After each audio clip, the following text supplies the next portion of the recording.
اعوذ باللہ من الشیطان الرجیم بسم اللہ الرحمن الرحیم بحمد الہی تاریخ کے دروس کا سلسلہ بھی جاری ہے۔ جس طرح سے ہم نے وعدہ کیا تھا، جب اسلام عربستان میں ظہور پایا تو اس دور میں دو بڑی حکومتیں تھیں، ایک ایران کی حکومت اور ایک روم کی حکومت۔ پچھلے ویڈیو میں ہم نے ایران کی حکومت اور قدیم ایران کے بارے میں آپ کے سامنے آراز پیش کیے تھے۔ انشاءاللہ اس ویڈیو میں روم اور روم کی حکومت کے بارے میں پیش کریں گے۔ وہ روم جو اسلام جب آیا تھا اس زمانے کی بات کر رہے ہیں، وہ قدیمی روم کے بارے میں۔ وہ روم کیا ہے آپ کے سامنے پیش کریں گے۔ روم اس کی بہت بڑی حکومت تھی اسلام آنے سے پہلے بھی، اور وہ بڑی حکومت تاریخ میں کہتے ہیں کہ دو حصوں میں بڑھ گئی، ویسٹرن روم ڈائنسٹی اور ایسٹرن روم ڈائنسٹی۔ اور فرماتے ہیں، دیکھیے آپ، یہ جو ویسٹرن روم ڈائنسٹی تھی، بربرس کے ہاتھوں جو نارتھن افریکنز کے لوگ تھے، وہ پوری حکومت کولیپس ہو گئی۔ خالی ایسٹرن روم ڈائنسٹی باقی رہی۔ تاریخ میں کہتے ہیں کہ وہ ایسٹرن روم ڈائنسٹی جب اسلام عربستان میں آیا تو اس دور میں روم کی جو ایسٹرن ڈائنسٹی تھی باقی تھی، جس کا کیپٹل استنبول تھا، وہ استنبول جو آج ترکی میں ہے۔ اور آگے فرماتے ہیں کیونکہ اب وہ ان کا بارڈر ایران سے کافی نزدیک ہو چکا تھا، تو کہتے ہیں کہ یہ ایسٹرن روم ڈائنسٹی اور ایران کی حکومت کے درمیان میں تقریباً 700 سال تک جنگیں چلتی رہیں، جس کی وجہ سے دیکھیں اس میں آپ ایک دونوں مملکت کے جو معصوم لوگ تھے مارے گئے۔ اور آگے آپ کے سامنے ایک تصویر ہے، یہ پیلس ہے روم ڈائنسٹی جو استنبول میں ہے۔ آپ دیکھیں وہ پیلس جس کی قدیمی تصویر ہے، اور ان کا جو اس ٹائم پہ جو کیپٹل تھا وہ استنبول تھا، استنبول۔ آگے بڑھیے اور اب جاننا ہے، دیکھیے آپ اس دور میں جو اینشنٹ روم ہے ان کی سوشل وضعیت کیسی تھی، سوشل کنڈیشنز کیسی تھی۔ کہتے ہیں کہ دیکھیے آپ یہ بھی کاسٹ سسٹم میں بلیو کرتے تھے، وہاں پر بھی ایک نظام طبقاتی تھا، جس طرح سے ایران میں تھا اور جس طرح سے انڈیا میں تھا۔ اور آگے فرماتے ہیں کہ ایسا ایک نظام طبقاتی، ایسا کاسٹ سسٹم جہاں پر اونرشپ اور جہاں پر الیکشن میں جو پارٹیسپیشن تھا فقط اور فقط روم کے باشندوں کے لیے تھا۔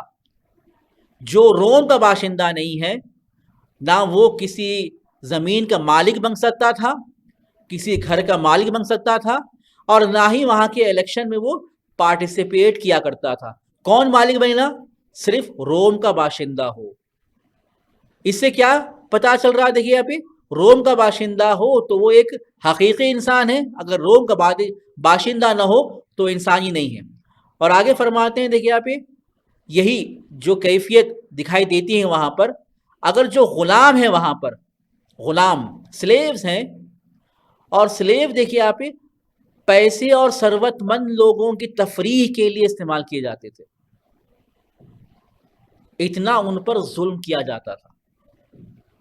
جو لوگ اشراف ہیں، جو لوگ نوبل ہیں، جو لوگ رچ ہیں، ان کی تفریح کے لیے وہاں کے غلام استفادہ کیے جاتے تھے، اور یہاں تک استفادہ کیے جاتے تھے انہیں گلیڈیٹر جو ایک اصطلاح ہے، دیکھیے آپ، جہاں پر لوگ آپس میں جنگیں کرتے تھے، ایک مسابقہ ہوتا تھا، ایک کمپٹیشن ہوتا تھا، جہاں پر اسی غلاموں کو بھیجا جاتا تھا تاکہ لڑیں، اور یہاں تک کہ وہاں پر اس کمپٹیشنز میں جانوروں کے مقابل میں یہ غلاموں کو بھیجا جاتا تھا، اور یہاں تک کہ جب جانور سے جب جنگ ہوتی تھی اور یہ لوگ شکست کھاتے تھے، اور یہ لوگ کی موت بھی واقع ہو جاتی تھی، اور یہ وہاں کے اشراف لوگ یہ دیکھ کر خوش ہوا کرتے تھے، تماشائی بن کر تالیاں بجایا کرتے تھے کہ غلام مارا گیا۔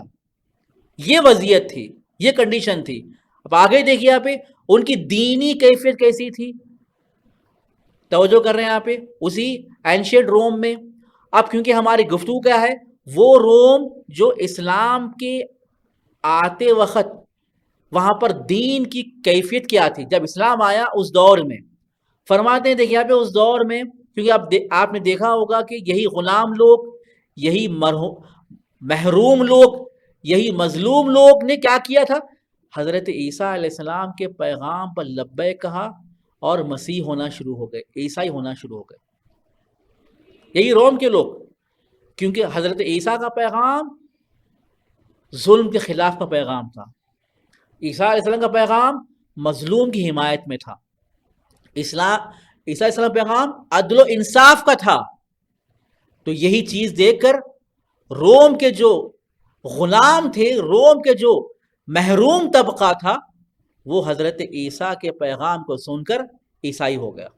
اور فرماتے ہیں دیکھیے آپ اتنے عیسائی ہو گیا کہ تیسری سنچری میں، توجہ کیجیے آپ، تیسری سنچری کی بات کر رہا ہوں میں، وہاں کا جو ایک رولر تھا اس نے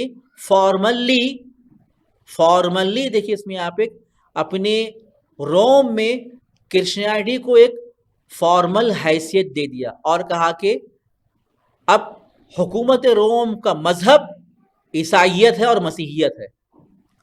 کس نے کیا؟ وہ اسی روم کی حکومت کا ایک بادشاہ. کب؟ تیسری سینچری میں. توجہ کر رہے ہیں اس کے بارے میں آپ.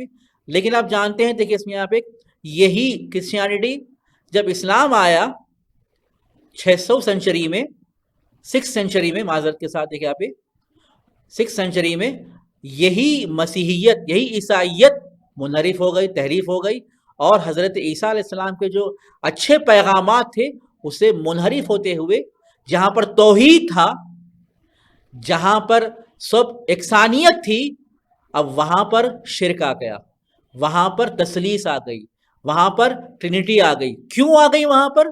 تاکہ ایسے لوگ تھے، ایسے وہاں کے عالم تھے، دینی عالم تھے، اپنے مفاد کو حاصل کرنے کے لیے، اپنی دنیاوی فائدے کو حاصل کرنے کے لیے اسی عیسائی دین میں شرک لے کر آ گئے. کہنے لگے کہ حضرت عیسیٰ خدا کا بیٹا ہے، باپ، بیٹا اور روح القدس، یہ تثلیث کا کانسیپٹ، 3 ٹرینٹی کانسیپٹ.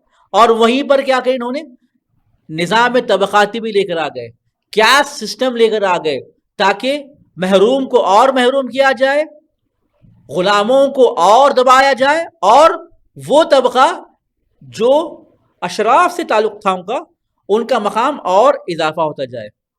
جب اسلام آیا، توجہ کیجئے، ایک نیچرل دین، ایک فطری دین، ایک پاکیزہ دین، تو اسی ظلم کے خلاف کھڑے ہو گیا. اور یہی اسلام آیا جو ادیان آسمانی میں جو تحریف تھی اسے اصلاح کیا، چاہے وہ یہودیت میں ہو چاہے وہ عیسائیت میں ہو. اور دونوں میں شرک آ چکا تھا، دونوں میں فساد آ چکا تھا، دونوں میں ظلم آ چکا تھا. اسلام آ کر شرک کو ختم کیا، توحید پیش کی، عدل و انصاف پیش کی، یکسانیت پیش کی، اور بحمد الہی آج تک اسلام بغیر تحریف شدہ دنیا کے لوگوں کی ہدایت کے لیے باقی ہے. والحمد للہ رب العالمین.